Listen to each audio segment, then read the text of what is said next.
Hello, everyone. Welcome again to another edition of Big Kris Live, the live stream and then the podcast, which you can find everywhere you find podcasts, Apple Podcasts, Spotify, DeanBlundell.com, our podcast network host. And thanks to those who are tuning into our live stream here. By the way, Dean Blundell from that very same website is here, part of this panel tonight, because he is a big Oak Island fan. Going to introduce the rest of the panel in just a few seconds. Thank you again for your subscriptions. If you have a chance to leave us a rating in the Apple Podcasts, we've had a few great ones lately. All 5 stars, I'm happy to say, but I'll take a 3 or a 2, even if you feel that way. By all means, just love the feedback, but so far so good. And also, April, just as a quick brag, humble brag, best listened to month yet on the podcast for audio listeners, and also for video. We had our most viewed episode as well, over 3,500 views on that video. Yes. All right, everyone. Dean Blundell is here, but also in the upper right-hand corner, Bob. Hi, Bob. Hey, guys. Bob is... Sorry, I'm probably going to forget that I'm on mute a lot today. It's okay. No, you don't have to mute yourself. Keep it loose, baby. Bob is... the reason I know Bob is he is the very first person to call into Big 101 after we launched our morning show. At 5:32 a.m. on August the 23rd, 2016, I heard Bob's voice. He has followed the show since then. He follows the podcast, and he also loves Oak Island, so he's here. Hello, Bob. Hello, everyone. That's it, eh? That's all you got to say? Jeez, you talk my fucking ear off every morning. I'm like, man, I got a 3-minute Steve Miller song, Bob. What do you want to talk about? And you talk for 9 minutes, man. Now yeah, you're all... You got other guests. I don't want to take all the airtime. All right, fair enough. And in the upper left-hand corner, a longtime friend and collaborator, Kent Stewart, retired major of the Canadian Forces, now working for Calian Group in Ottawa, and just a history buff. There is always, when I have a question about something, military history or otherwise, I always know that I can go to you, my friend. My pleasure, sir. Also, if you scroll back in our episodes, episode 3 of this podcast was on November the 10th. It was titled My Favorite Veteran, because Kent is my favorite veteran. So thank you again for your service. We opened up the podcast with a picture of the Oak Island map, which I had on my wall as a 6th grader, and it was just sort of a perfect storm of things. I was given an assignment in 6th grade to study Oak Island. It was a class project and the mystery surrounding it, but I was also at the time reading Treasure Island, reading Kidnapped, as many young 11, 12-year-old boys did at the time. I don't know, do they still read those books? But I hope they do. And it's probably one of the only times I ever enjoyed school. And I had that map up on my wall. My dad took me to Nova Scotia some years later in 8th grade to visit Oak Island. I looked down one of those tube things. There was nothing going on at the time. I thought it was a shame. There was some infighting over the property, but no digging was taking place. It was a bit underwhelming, but I've always followed this, and I'm great to have you guys on the podcast to talk about Oak Island. The season finale of the TV series, The Curse of Oak Island, wrapped up last week. I hope we're all up to date, are we? Yeah, oh yeah. Big time. Yeah, I figured we were. So let's start. When did you first discover Oak Island? That's my origin story. We'll start with you, Dean. Geez, it's got to be the first time they stuffed a diver down one of those holes, which scared the crap out of me. I was like, that is insane. That's all I could think of. And I remember stumbling across the show, and I see these 2 old dudes, and they're standing in front of this hole, and they're dropping this diver down. I'm like, hold it. Because I'm like deathly afraid of water, especially deep water, and I can't see it. It's just fear of the unknown. And I was just shook by the fact that they were just looking for treasure down this hole. And I didn't know anything about it. Like, unlike you, I didn't study it when I was in the 6th grade. I didn't look at any source material. I didn't realize that Oak Island had the history that it had. But always intrigued by the Freemasons, the Knights Templar. And so when they started to kind of wrap that up and Gary found the Bobby Dazzler cross, the Templar cross, I was absolutely, and they checked the origin of it, where they did the, I think it's called blaze testing, where they tested it and they realized where it came from, the era that it came from, which was, I believe, like 1400s, 1500s in that time frame, 15th, 16th century. And I was hooked. Because I love the history behind it. And then, to think of the history that it's changing as we're uncovering new things. And changing timelines about the first settlers, and they're getting into the Samuel Ball estate and realizing a lot about him, and it's uncovering parts of Canada, and that's what I love about it. And honest to God, if you want to brass tacks it, why I love it, my dream is to be a 12-year-old boy for the rest of my fucking life. And these guys get to do it. They get to dig in the dirt every single day and find shit that no one's seen for literally hundreds and hundreds of years. It's just a terrific show. Yeah, I agree with wanting to be 12 years old forever. You're doing a good job, though, with the podcast network, by the way. That merger the other day was big news. Yeah, it was good. We didn't have to dig much for that. But it was... we love it, man. And it's great because podcasting is so niche, right? Like I can literally get excited to get on a podcast tonight, which is work for me, but it's not because we're talking to someone who's given his life and service to the country, who loves the whole thing. I'm talking to you, and I know how much you love it. I got to meet Bob, who just looks stoked. Look at him. He's drinking an orange drink, it looks like. It could be Fanta. There you go. There you are. Nice. And when do we get to do this with listeners? It's the best. Yeah. It's great to go deep on this topic because I've been waiting to do this forever, and I was like, okay, let's just wait till the season finale. Let's see where we have the latest information we could possibly have. I wanted to do it too, but I always thought it was too nerdy to do a whole podcast about looking for treasure, right? My wife questions it. Don't worry. There's still people questioning why we're doing this. Don't worry.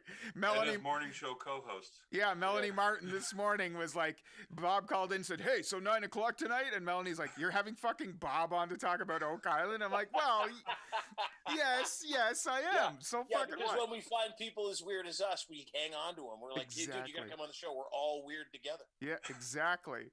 Weirdo roundtable. All right, Bob, so over to you. Oak Island, how did you discover it?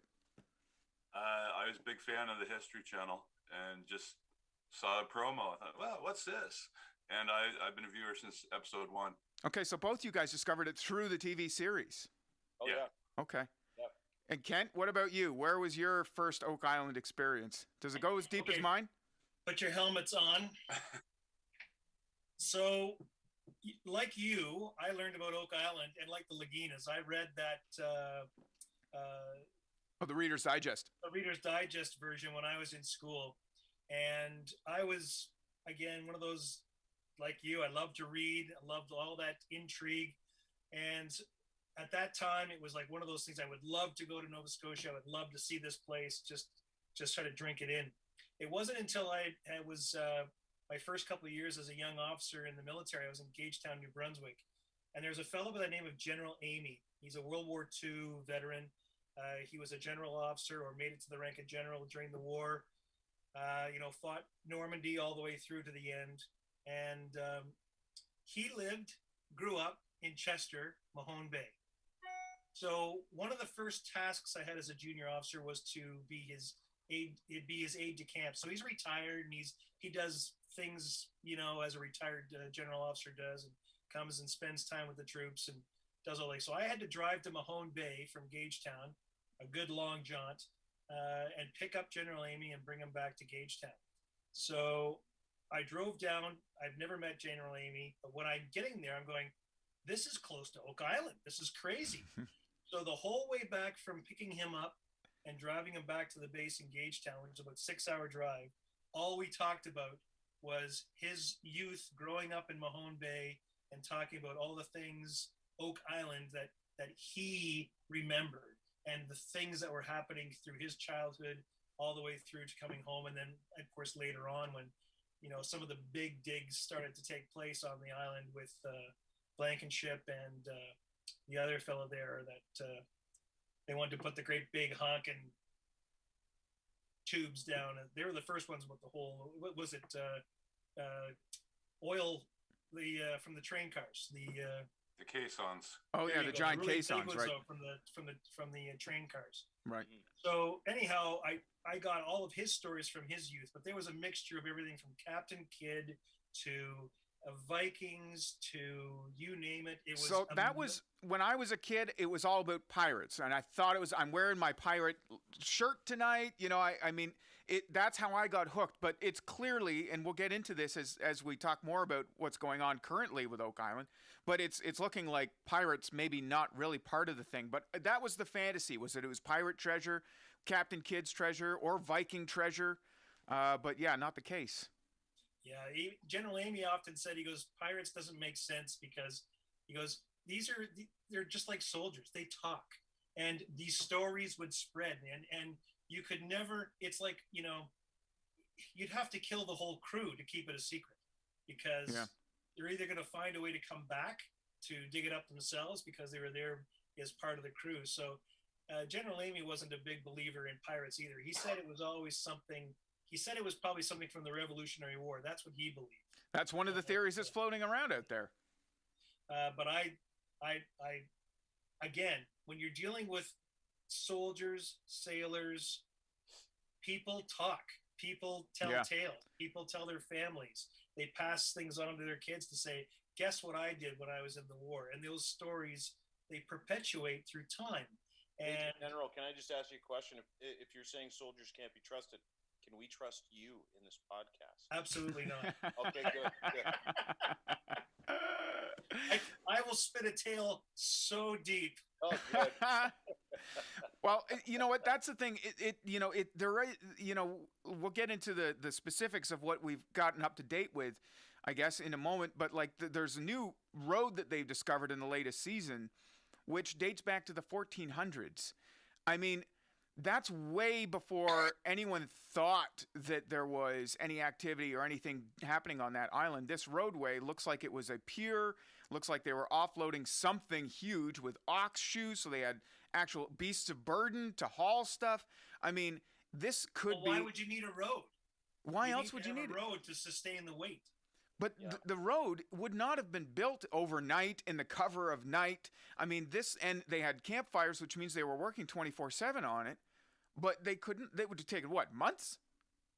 Well, they said, years. my theory is, that my understanding is if I'm not mistaken, Kent, and Bob, it's been happening and did happen for years. Is that, you know, some of the spikes specifically, and if you haven't watched the show this year, as you pointed out, they uncovered this road in a swamp, a man-made swamp that's a perfect triangle. And the road really kind of runs along through it. I believe it was like 600 meters or 600 feet, and everything was graded perfectly.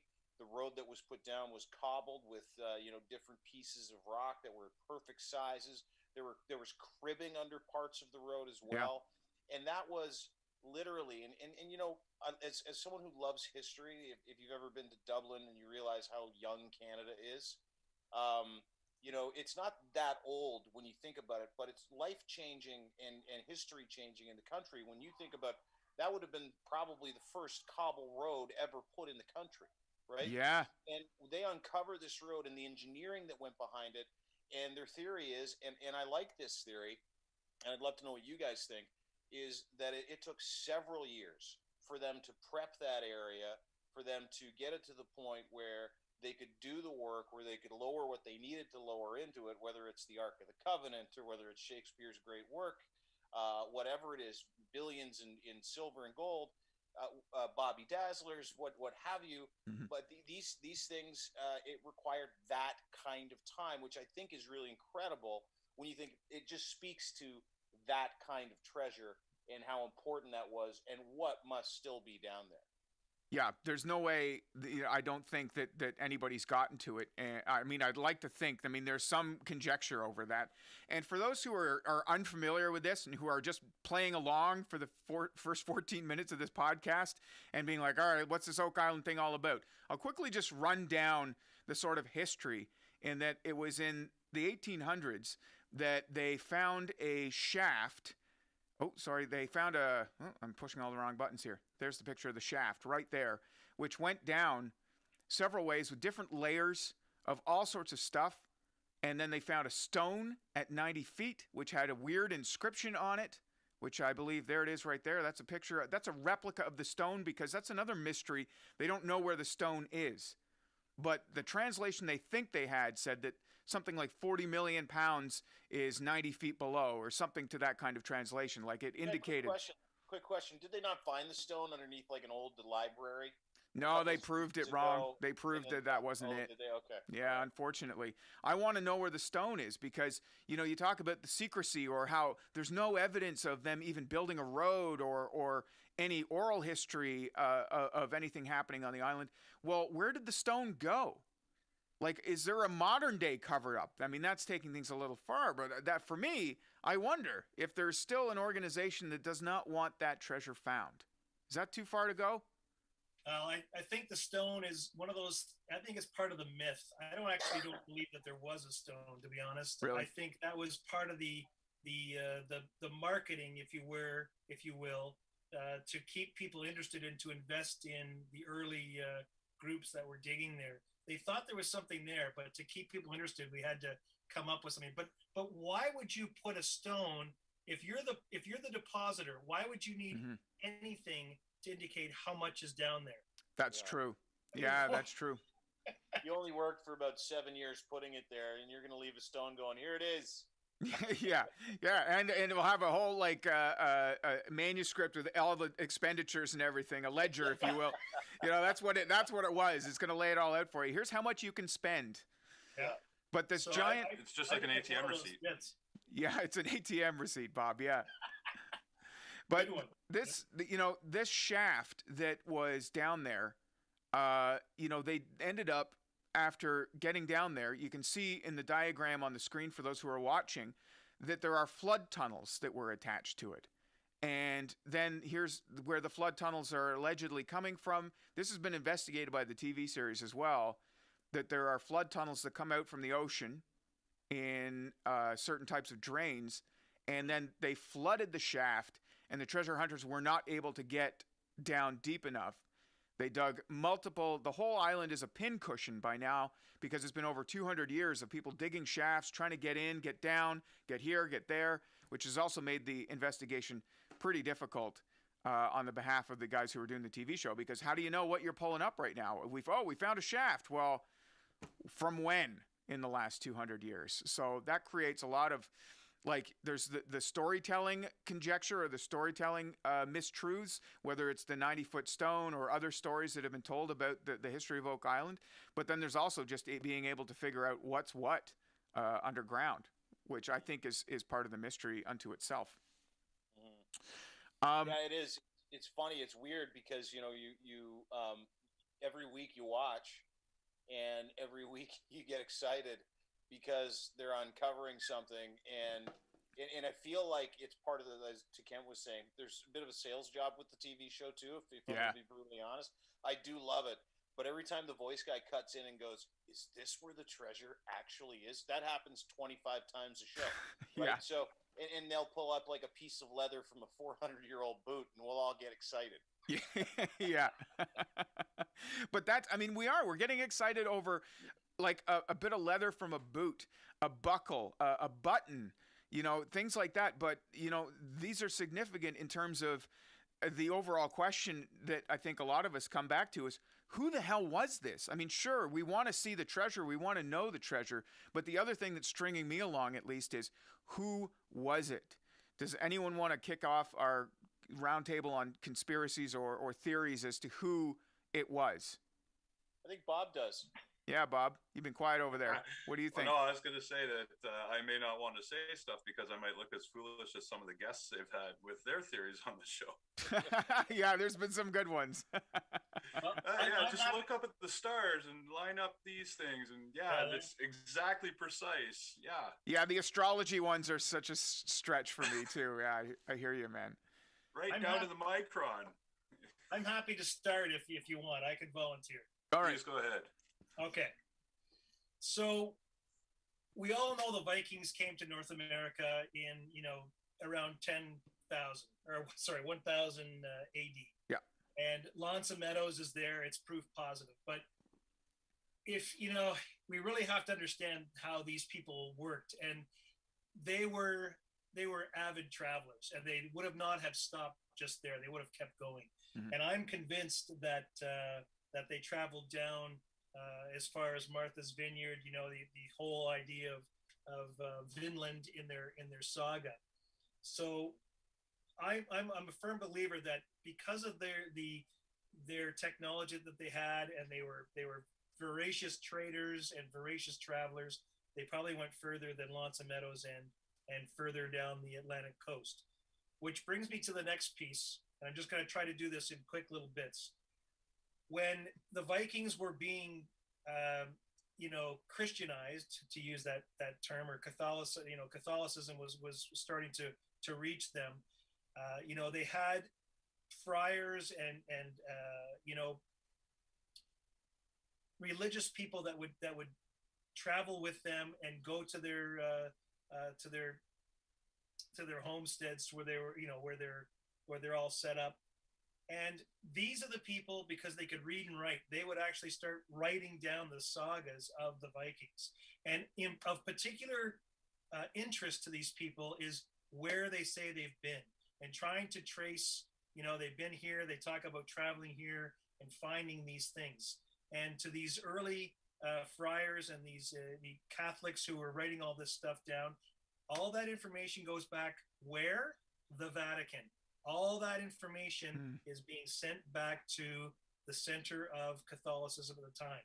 And then as you get closer into, the 12, the 1300s, as we start to see the appearance of the Templars were the educated. They were the most of the senior people. They were chosen from very wealthy families, and they could also read, they could write. But this is the beginnings of the modern day engineers. And so who has access now to all of the information that's resident in the Vatican? They do.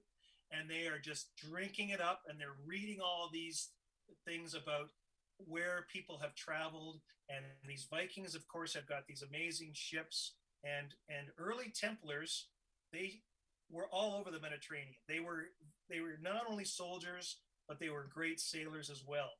Their technology to build ships to travel the Mediterranean, and they traveled from the Mediterranean into the North Atlantic, into the North Sea, to Great Britain, et cetera, et cetera. So these people knew how to sail. And I am a firm believer that the information that they've read about in the Vatican, in the archives there, of all these people writing about the sagas, and it's not just Vikings either, there's Germanic people and et cetera, but this information is now resident there, and the people who can read and write, they're just drinking it in. So as the Templars become more and more powerful, and they become the holders of such huge amounts of wealth, which is, and again, we were talking earlier, it's never been found or never been uncovered, and it had to have gone somewhere. And so this all starts to, as you watch the Templars moving to the east of Europe, as it's, into Portugal and then into Scotland, and then you bring in the Sinclair theory of Nova Scotia. And here's a fellow with Templar roots, Templar connections. It's the Rosalind Chapel story, all of these things. And he now takes everything, takes it on a voyage, and gets to Nova Scotia. Now you get into the Mi'kmaq people, the indigenous people of this area, who now have their deity being a guy by the name of Glooscap. And the early renditions of Glooscap looks exactly like a what? A Templar knight. Interesting. All with the deal. And when they talk about the Mi'kmaq oral history, they talk about Glooscap being white-skinned, being, bearded, and the Mi'kmaq flags that they use now, their identifier flag, is a mirror image of a Templar battle flag. Interesting. So these connections are incredibly, it's too good to be true. And although a lot of historians will poo-poo it, saying no, how do you get these ideas? How do you have this oral history if it's not based upon something that they've seen? I like, Kent, how you've thought about how did the Templars know where Nova Scotia was, or where North America was, because some of these roads are built in the 1400s that we were talking about earlier, and so they had to be here before Europeans came, right? The Templars built castles during the Crusade. Yeah. We're talking about engineers castles, which also had they built early roads through the Middle East to. I mean, even where I was in Syria, the ford across the Jordan River, there were two forts on both sides, and they built a road through the ford so they could keep using it to go back and forth across the ford instead of getting stuck in the mud.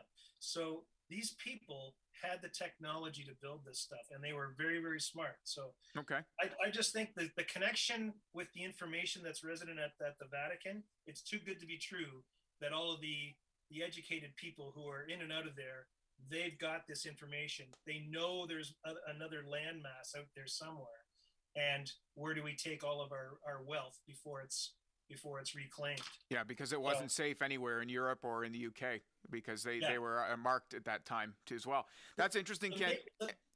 Sorry, I was going to say that's also everyone's favorite theory too. I think to go to is to who done it is the Templars, but that's a way more.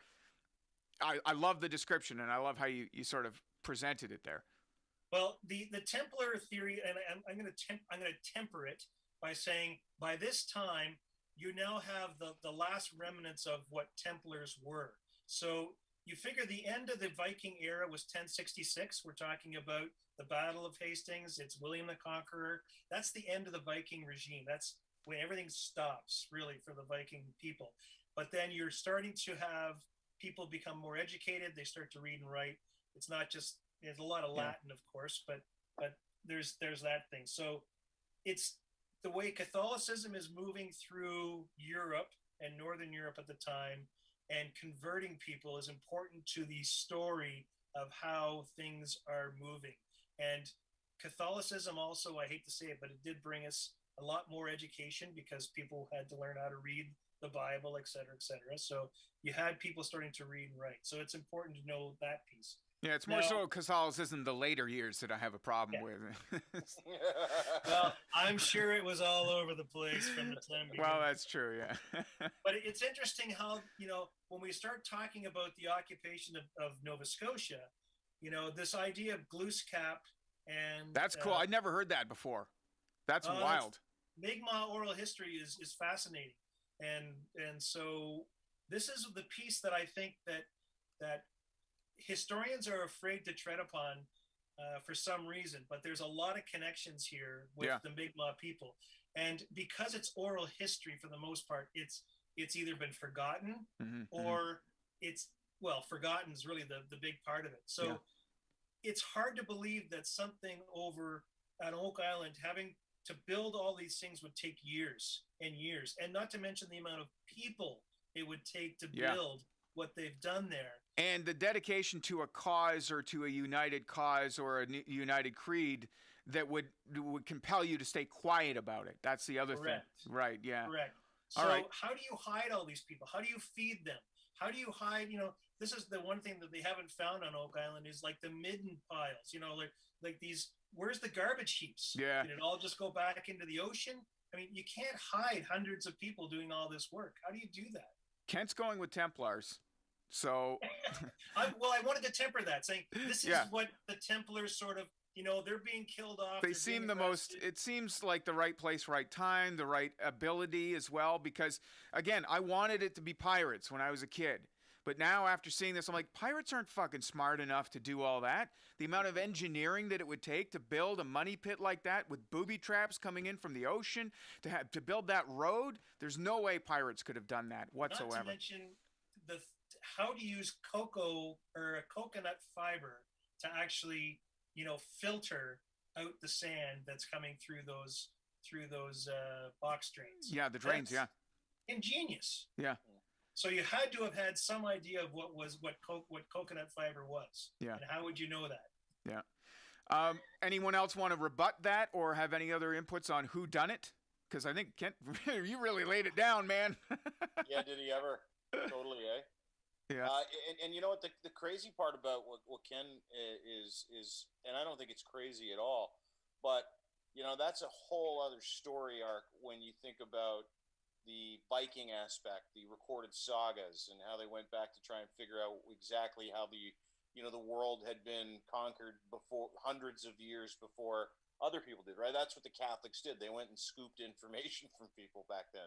So that's amazing. I mean, I hadn't quite put that together, but it also would describe the surgical precision in the context of the time with which they were able to, know when to go over from wherever they came from.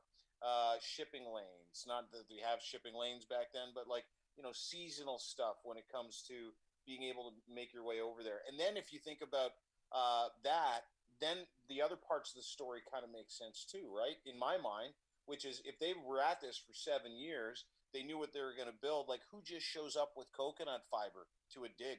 Like, this thing was planned, and planned so well. And in the again context of the time, to be able to think about using coconut fiber to be able to silt those box drains in a time when probably no one had thought that far ahead of a use for coconut fiber other than what they were doing. So it's I completely not just buy what Kent's saying. I think that's incredibly plausible. Where the Templar story sort of takes a turn for me is all the shit that they found on Samuel Ball's property this year, specifically. That's been big. The officer's button, right? The British officer's button. And there's such a massive hole there now, because if we go from, Vikings to Templars, and which is incredibly plausible, if you consider what they say is actually buried there, and then just going through the parlance of that conversation, that it makes less sense than that they're finding all this shit on the Ball property. To think about, okay, if the Templars knew about it, and this is now 100 or maybe 300 years after the fact that Samuel L. Ball is there, and he might have met with an officer in his house. We don't know. We know they found a button there. That button, that one silly button, turned this story almost upside down in one sense, because I don't know how we go from Templars to British officers, in the 1700s. Well, that's where I'm a little messed in the story. And Samuel Ball has always been kind of there lurking, over the whole story in itself. And for those, again, who are playing catch up or just playing along with our fantasy of Oak Island here tonight on the show, Samuel Ball has a really interesting backstory in that he was an American slave who escaped America or was freed, but became part of the British Empire. He decided to be a loyalist. And so that obviously the American Revolution, he's like, no, I'm with the Brits. Peace. And he went north to Canada. And for his loyalty, the British gave him some land in Nova Scotia on Oak Island. But then this is where he became one of the wealthiest people in all of Nova Scotia. And he was a cabbage farmer. And everyone's like, hang on a second. How did he get so rich? Is cabbage, I guess cabbage was bigger back then. I know cabbage isn't as hot these days. We have to temper this with some other information. So, yes, he was a slave, but he was made a free man because of the Revolution. Right. And he was actually given a pension by the British government. And so in the census material for the time, he's actually named as the governor of Oak Island. And so he was actually given a stipend to look after the island. Now I am one of those people that, because of what was happening in North America during the later part of the 1700s, so you had lots of wars. The big one being the Revolution that kind of set the stage for Nova Scotia being British North America. So you had a lot of movement up and down that coastline, and Mahone Bay by that time, like for the Revolution, was well known by the British. They had traveled up and down there to attack Louisbourg in the 1740s, and they had done it again in the 1750s. And the fall of Louisbourg in 1758. I mean, they knew the coastline well. So he was wealthy. Yes, I'm not so sure he found the treasure, because I think it was moved. I think it was moved before he actually got there, personally. But so there's more to the story about about the Templars and the Sinclair family and everything else. So we've talked about the fella up in New Ross that gives them all the information about the ironwork. Oh, Carmen Legg. He's my favorite. And hey, he's the most Nova Scotia guy. How's it going? I used to buy the builds the boat. I used to buy the sailor. What's going on today? How's it going? Oh, But hey, are you boys. aware that New Ross has a foundation of a castle there? No. There. So this is another part of the Sinclair story. And the Templars, the later Templars, is that they moved everything up the Gold River up to New Ross, and they built the foundation of this settlement is still there. So one of the early episodes, they went to New Ross and checked it out, but it had a well and everything else there, but they didn't really develop that story too much. But yeah. Anyway, I think we had to be careful with Samuel Ball, because he was getting a pension from the British government. He was the keeper of the island, so to speak, and okay. Yeah, I mean, that's an interesting portion too. Man. Yeah, I mean, he was certainly, related to some higher up powers in the British establishment, right? And no argument. So to have a naval officer's gold gilded button, still in the foundation of his old home on Oak Island, maybe isn't that hard, because he was probably doing business with them more often than we knew. Correct. Not to mention, Mahone Bay would be safe harbor in a storm. I mean, you're leaving Halifax or you're approaching Halifax. You're not going to make it. There's a storm brewing up. Mahone Bay is a perfect spot to pull in for to get out of the storm. So the British Navy knew Mahone Bay quite well. Yeah. Back to Carmen Legg for a second. He's probably one of my favorite characters on the show, only because half the time they need to have subtitles underneath when he's talking, because his accent is so thick. Well, hey, boys. But who is your favorite cast member? Anyone? Bob? Metal detection expert Gary Drayton. Yeah. Him and his Bobby Dazzlers. I bet he nicknamed his penis Bobby Dazzler. I don't know why they got to give us his title 10 times an episode. Like, just call him Gary. Hey, here's Gary and his metal detector. Yeah. No. He's a metal detection expert, Bob. Yeah, I know. Yeah, if it says it on, aware of that. If it says it's on your business card, they have to say it in the script as well. Anything that's on your business card, that guy will read. He has got some amazing kit, though. It's crazy. Hey, stuff. A quick question? Yeah. Gary's not my favorite. I think Rick is, but I just love his stoic nature. Mm-hmm. But back to Gary for a second. Do you when you watch him and he gets excited for something, and you see that beautiful piece of machinery in his hand? Has it made any of you do what I did, which is order a metal detector so you can go to the beach like an old loser? No, I have not ordered a metal detector, but I did think about it. Dude, it looks so fun. It looks incredible. Like, the guy's just wandering around with this thing and it makes a noise and you're like instantly hooked. It's like fishing, right? That's all it is. It's like fishing for really expensive shit, maybe. Yeah. Like, who knows? Maybe there's a Rolex out there for you and you don't even know it. And all you got to do is get a $99 little Gary, what's his face thing. Like, Gary Drayton special. Yeah. That's all you need. I'm gonna be the old guy at Rito Acres going around the whole campground with my metal detector, getting some top pocket finds here. I love it. It explained it. It explained to me why so many old people love metal detecting, and I'm like, then all of a sudden I was like, oh my god, I'm old. I love metal detecting too. It's a sign. Well, hey man, it's like you get your Carlsberg years and then your metal detecting years shortly thereafter. So, all right. So you're going with Gary Drayton. You're with Rick. You would say? No, I'm a Rick guy. I watched him cry in the finale. I know. And he's such a big softy, and and you called him a dreamer when we were talking about him once, and I think he's just righteous. I think he's like. And then listen, dude's got to be like 65, 70 years old. He's strapping on the fucking knee pads. He's getting in the mud. He's pulling pottery out of a swamp going, here you go. Here's another one. And he's just as excited as everybody else, but you can't tell. That's why I love him. Yeah. No, he's my favorite too. Actually, my dad and Rick, every time we're watching it, my wife, she tries not to watch Oak Island, but sometimes she falls into the trap, right? And she'll just, every time he comes on the screen, she's like, oh my God, it's your dad.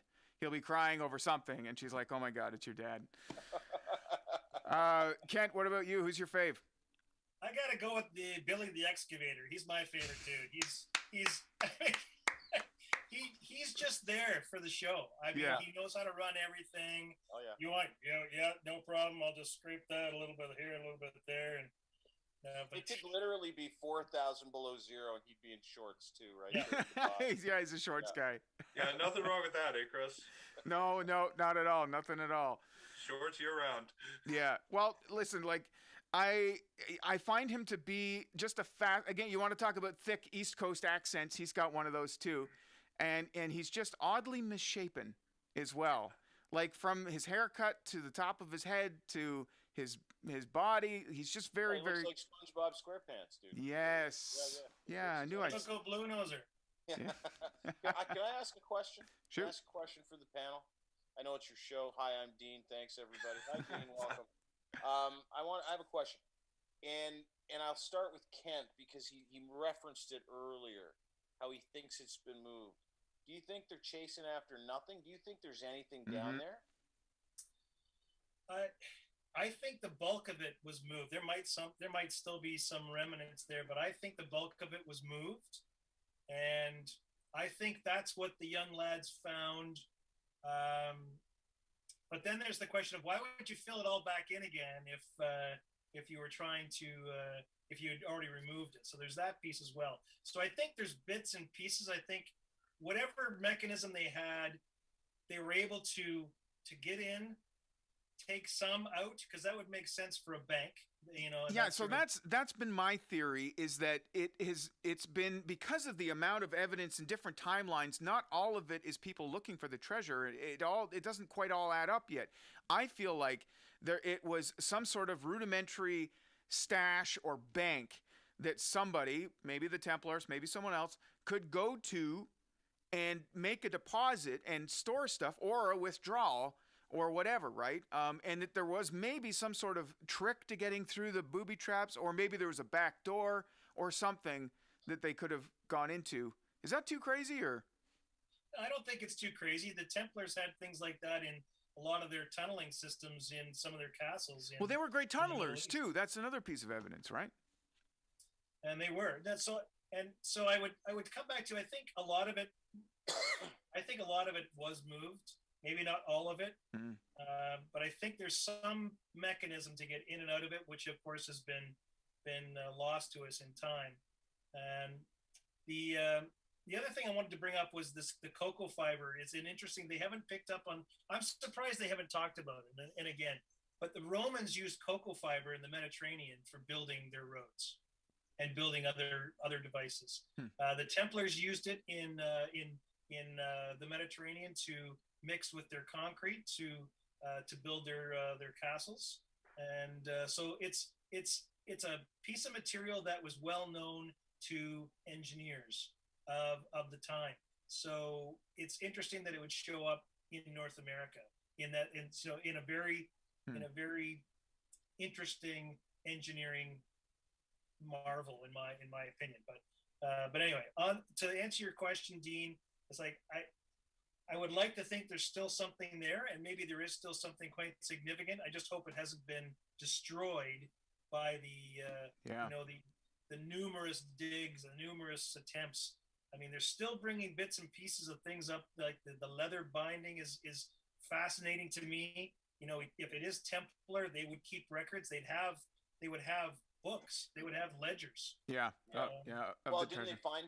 I believe they found like part of a ledger book or part of a binding of a binding. Ledger book, Yeah, they think so. Yeah. Yeah. So you know, in that, if you think about where the treasure was, or where you think it might have been, then are you saying that they had some kind of system of levers and pulleys to be able to pull up this thing, take out what they wanted, and put back in what they wanted?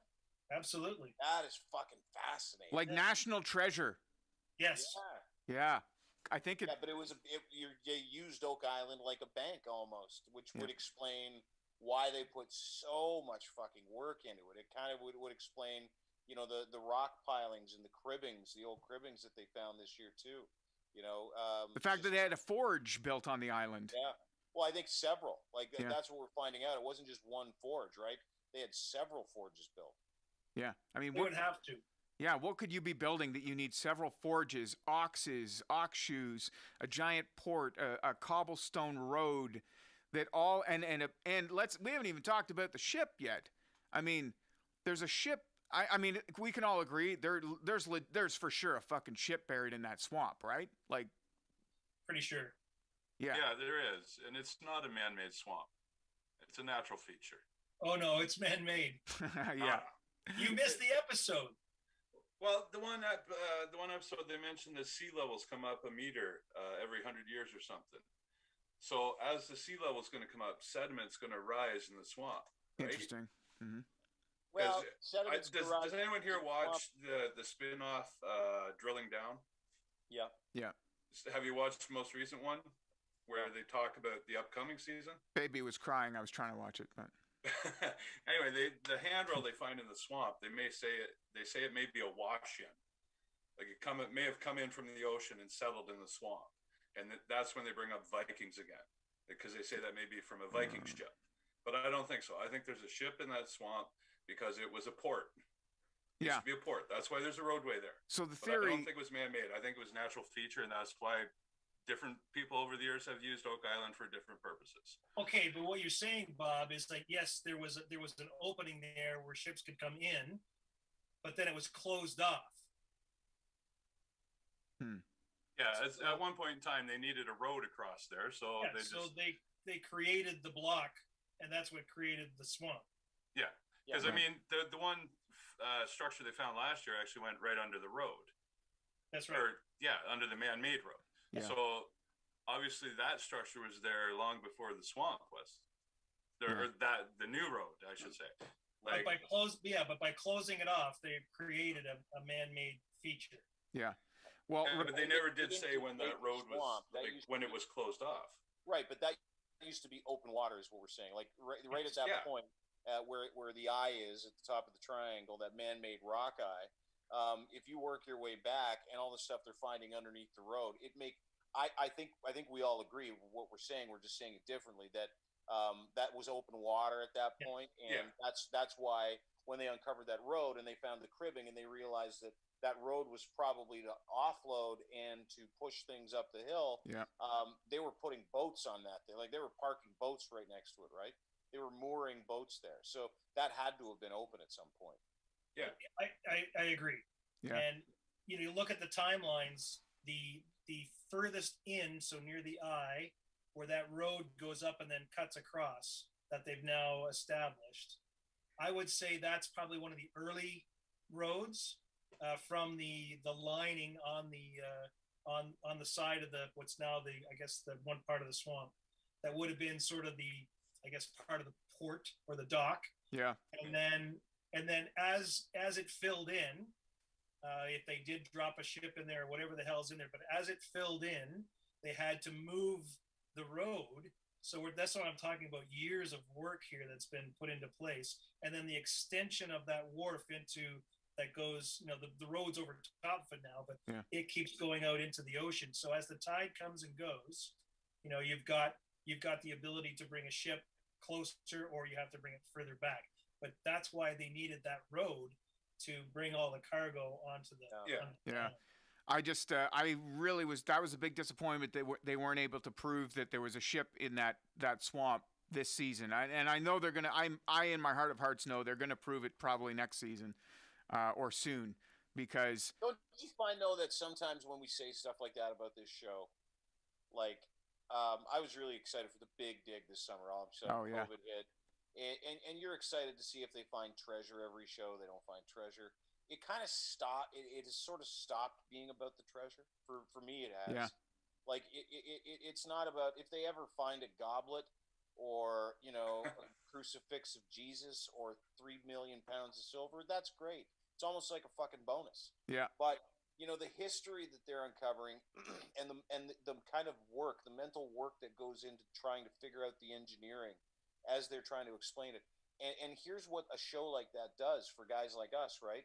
All of us have started watching, spin-off shows. We've started reading about it. We've started going back in history. Like I watched Curse of Oak Island with my computer in my hand to go back through certain dates to look up what did ox shoes look like Templar roads. How were they built? Now I'm going to, thanks to Kent, who's just destroyed the rest of my evening, I'm going to start reading about Viking influence in that area over the next, couple of days, because I get fascinated by this stuff, right? Like it's the uncovering of the history, but as Kent said, it's also the engineering that went into this. It's also, like they're finding pieces of glass. I'm fascinated by how stupid this is too. Finding pieces of pottery all over the road. I'm like, what the fuck did these guys do before they left? Just throw their dishes on the ground and split? Like that, to me, that those are questions that I have in my head that kind of fill the story in. And as we fill the story in and we find out more, I find that the treasure becomes less relevant. Yeah, no, I 100% agree. It's more so the artifacts and the story of the whole thing, uncovering, again, the whodunit that we've explored a ton here tonight. Right. But yeah, there's so many different threads that you can cling to, and none of them have to necessarily be the fact that there's a chest of silver or gold at the bottom of some shaft on the island, right? I think there's, like you say, Dean, there's a bigger picture. There's a much bigger sort of thing at play that if you look at it from a grander scheme of things, this is the best Canadian heritage moment that we could ever possibly have on our television Without screens. Question. Yeah. Without question, especially during a pandemic. Do you know how important Curse of Oak Island new episodes are during the pandemic? Yeah. Do you have any idea? Dean, when I got home Wednesday morning and I couldn't download the latest episode, I was so upset. Right? Yeah, you cling to these things. Yeah. It's a good thing there was another episode of Drilling Down to watch, or I would have just gone into withdrawal. Yeah, it's bizarre, and you form relationships with these guys on the show too, right? Like, we talk about our favorite characters. Maybe one of my favorite characters on the show hasn't been on the show for years. It's Xena. Yeah, and how important a role she plays in this season and in the last season. And this show has so many different characters, and Bob pointed it out earlier, that come in and out of this show. Like, at the start of the season, this lady she had like a protractor and a geometry set, and she was like, I've drawn all these lines. This is exactly where your treasure is. And you're like, oh, I'm going to get so excited now because the treasure. But so I find that I have to temper myself watching the show. Yeah. Because I never want to get my hopes up. And I watch it like it's a suspenseful show now too, right? Every time they're digging something up. And I don't know if it's the odds of them finding something that keeps me coming back. I know that the extreme interest I have in history keeps me coming back, right? But it's just such a well done program. The way that they keep you gilled and locked in every week to see if they're going to find this treasure. But like I said earlier, it's not about that. I'm happy with a piece of leather that was 500 years old that you didn't even look like a piece of leather. You know what I mean? Yeah, yeah. Could it be somebody's false teeth? Hey, everything on Oak Island is speculation until three people have the same idea, and then it's fact. There we go. It's like that trade weight. They all had speculation about it, but now it's all of a sudden a precious metals trade weight. That's true, yeah. Fact. It's a precious metals trade weight. It couldn't have been Samuel Ball weighing cabbage. It could have been his snuff jar. That's why the British Navy was there. They were ripping lines with Samuel Ball. So we talk about these little bits and pieces that come up. You remember when they found the other little, it's the end of a swagger stick. It's the end of a drill cane. It's the end of a thing going. It was the end of a lipstick case. I mean, you never heard of it again. They completely just dropped the. But I'd like to go back to the whole idea of how much work this is, how many people it would have taken to do the work, and the fact that many people, we have very little evidence on the island at all that these people were there.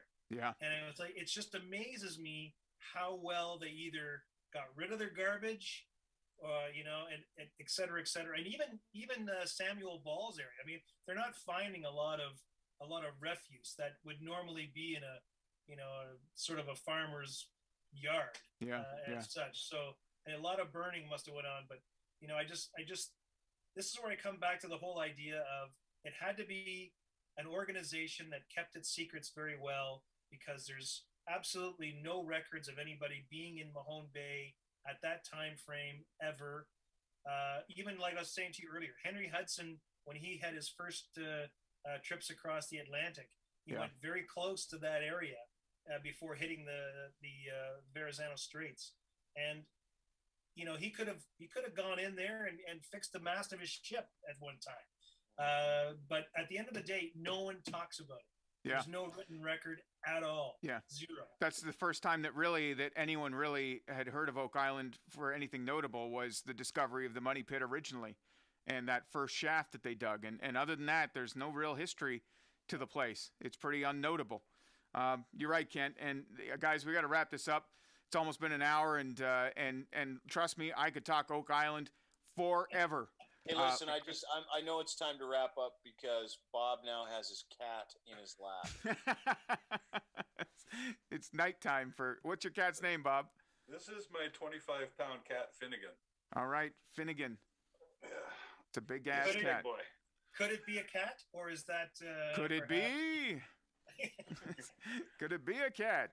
Oh, lastly, before we go, can we all agree Jack Begley is the most fucking annoying character on the show, though? Yes. All I want to say every time is, shut up, Jack. Shut up.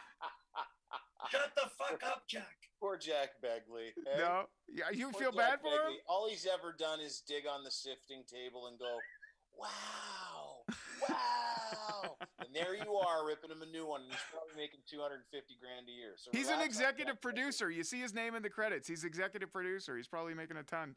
Oh, stepfather's money. Millions. That's the biggest show on cable television. Yeah. Like, dude, you think we're nerding out and we don't want to? And that's the crazy part too. Like I love talking about Oak Island with anybody that'll listen to me. And generally speaking, the only people that watch it are not my age. Yeah. So it's a little bit weird, but at the same time, it's such a big show, but nobody talks about it because they're like, I don't watch shows like that. And you're like, I love that show. I fucking love that show. Smart guys. I mean, they've got A&E and history and all those. I mean, they're pumping money into this. How do you get that? All those big. I mean, Irving, for crying out loud, and those big tube slammer, slab and tomb down there. Yeah. That piece of kit is worth Brazilian dollars. Oh yeah. The show's a cash cow now. So plus, they're investing. That was what I thought this year when they had the pandemic. I'm like, all they're gonna do is just look through shit, and they did all. That's all they did is sift through stuff and probably make $110 million. Like, yeah. They don't. That's the other thing. If I'm those guys, I'm just gonna keep digging for another 20 years and just kind of hope to find something. Like the motivation for these guys is gone. But that's why I love the show so much, right? Yeah. They're getting rich, and they were rich before they did it, and they're still emotional about uncovering the history that they're uncovering. It's really cool. Yeah. And to even see the buildings on the island, how it started with this little tiny visitor center, and now they've got the museum, and they've got the war room, and they've got the this and the that. Like, I mean, they're selling Marty's wine out of the gift shop. Are they really? Do they really? Marty hasn't. I don't know. Oh, okay. I told you I'd spin a story. Fuck yeah, you can tell a Kris, story. Can you turn on screen share for a second? Screen share? Oh yeah. Fuck, you're a pain in the ass. Sure, Bob. Hang on. Well, I have a question for you guys before we go. Okay. Hang on. Who can share? Is it about what to start feeding your cat to make sure it should be shareable now, Bob? Okay, no, it's about the upcoming season, and I want to know what you guys think of this idea. Can you see it? Yeah. Holy moly! Oh, is that the thing they want to do to dig down? Yeah, they want to use a tunnel boring machine rather than remove like 190 feet of overburden, so they can just drill down at an angle and to 190 feet and go right across. Bob, I'm seeing shades of an episode of Die Hard here. I'm not sure which one. I think it's the second movie. Well, this is a screenshot from drilling down. Okay. So they're building this for the island? This is something that they're going to do, or is this just like hey, we put this together, this is something we're thinking of doing? I don't remember if it was Rick or Marty that came up with this suggestion, but this is one thing. Rather than spending all the money, removing all that overburden, just tunnel down, and because it removes its own waste, because they use conveyor belts and stuff, so they don't have to worry about all that. They just keep tunneling. If they miss it 5 feet, they turn around and they move over 5 feet. Like, Can you imagine what that would do to any sort of historical documentation or artifact? The Holy Grail. Here's Shakespeare's manuscripts. Oh, Yeah, the Holy Grail got shredded. Sorry, guys. yeah, I didn't think of that idea, but yeah. Well, the crown jewels of France are now, I don't know what they are now. That was fascinating, though, Bob. Hey, good. You know what? The good news is all that dirt that thing kicks on a conveyor belt will keep Jack Begley, that little fucker, busy for a long time. All right, we'll end things on that note. Thank you so much for our panel tonight. And could it be Oak Island Roundtable, Dean Blundell from, DeanBlundell.com, our podcast network host here for the podcast, Kent Stewart, retired major of the Canadian Forces, and also Bob from Midland, Ontario, also known as Bargain Bob or Man in a Van Bob. We've had a few Historical Penetang. Yes, thank you for bringing that up, because someone posted on Facebook today that they found some cannonballs from the War of 1812. Yeah, they would. It's true. We do have a military base here, but where's your substantiating evidence saying that's what it is? Like, it was a harbor during the War of 1812. Well, yeah, exactly. It was. All right. We'll do a whole other podcast where Kent tells us the history of the harbor of Penetang. It's actually very interesting. I had to do a paper in university on that. Did you really? Oh, that's hilarious. Oh, there's lots of history here, Chris. Well, maybe now that I'm moving to Barrie in June, I'll come up and spend some more time up there. How about that? Sounds good. Okay. We got to do this again before the next season starts. Yeah, maybe before the premiere of the next season, we'll have a reunitation and we'll spin more theories and see what else shakes out between then and now. I'm going to follow and do me a favor, guys. Listen, I want everybody to get out there. I want everybody to get a metal detector. and what we're going to do is we're going to go to the beach this summer, all four of us. We're going to figure out a place and time. We're going and we're going to go up to Penetang. We're going to look for cannonballs. Yeah. We're going to go back to Bob's house and feed his cat. That sounds like a blast. All right, gents. Well, in the spirit of Oak Island, let's get after it. All right. Have a great night, everyone. Thanks, guys. Have a good one, guys. Good talking to you. Pleasure, gents. A pleasure.